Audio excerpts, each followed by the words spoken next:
Over the course of the past year or so, we have been collaborating between RGU and University of the Highlands and Islands to explore how we can use digital technologies to record some of the built heritage within both Stromness and Kirkwall.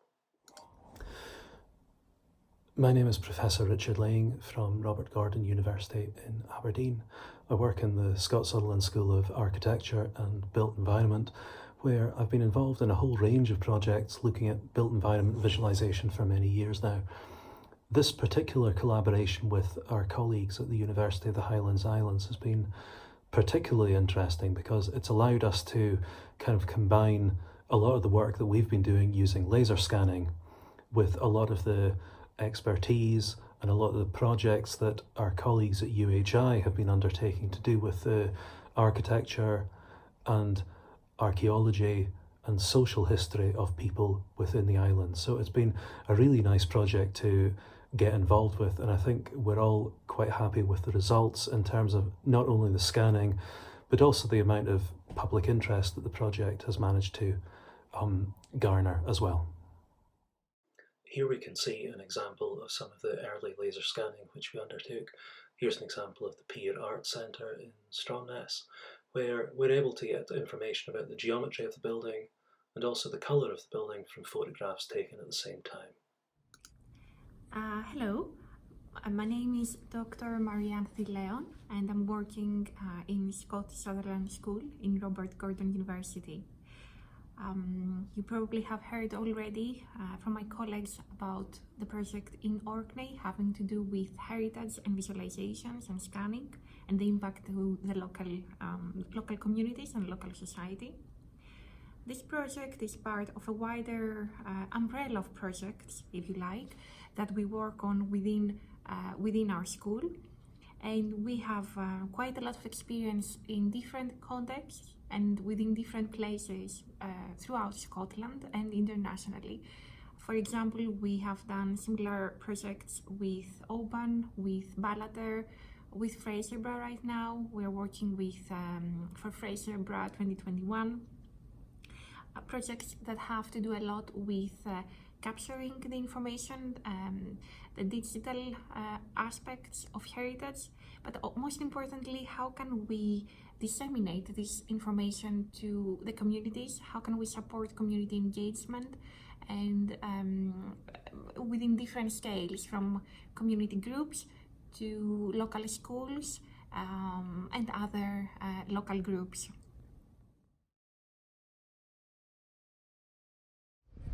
My name's Dan Lee and I'm Outreach Archaeologist at the Archaeology Institute, UHI.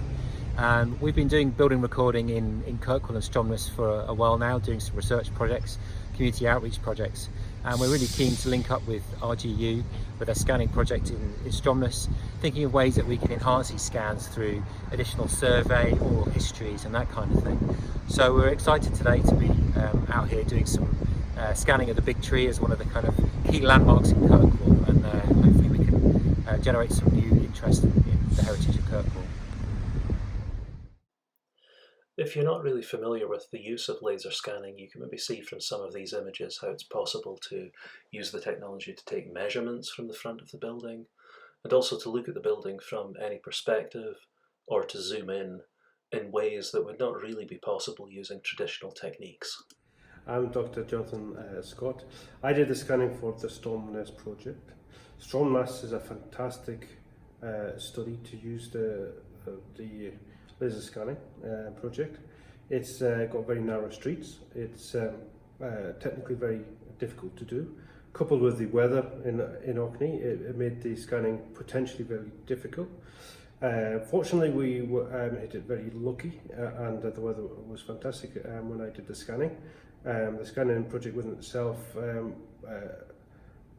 hit the expectations significantly, and we managed to get the laser scanning work completed in almost record time. Some complicated areas around the squares between the streets are still outstanding. We're looking to go back further and do further studies, but the majority of the main street in Stromness is now scanned. We have that data for forever, essentially, which is a fantastic opportunity for the likes of tourism for our own students to work with in future projects, which they do currently, but also in the future.